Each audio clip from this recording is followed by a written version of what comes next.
એની હાજરી હોય છે એ આપણે અહીંયા જાય તો અનુભૂતિ થાય. લાખો શ્રદ્ધાળુઓ જ્યાં ભક્તિનું ભાથું લઈ અને શિવની કૃપા મેળવવા જાય છે. હું અને તમે પણ આપણે પણ જઈ શકીએ અહીંયા. પણ જે નથી જઈ શક્યા એના માટે અહીંથી ભોળાનાથને યાદ કરી અને આપણે અહીંયા ગિરનારમાં હાજરી લગાવી દઈએ. ભોળાનાથ એવી પ્રાર્થના કરીએ. દાદાને કેવો છે શિવ તો છે શક્તિ તારો સત જટામાં ગંગ બહે દિન રાત ડાક ડમ રોના ડમ ડમના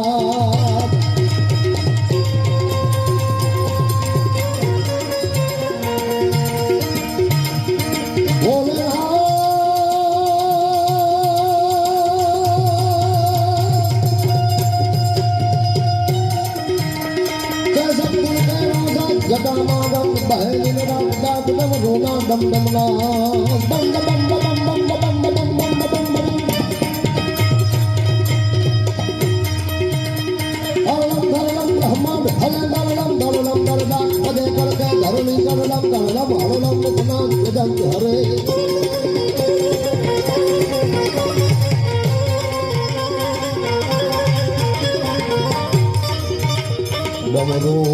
Dum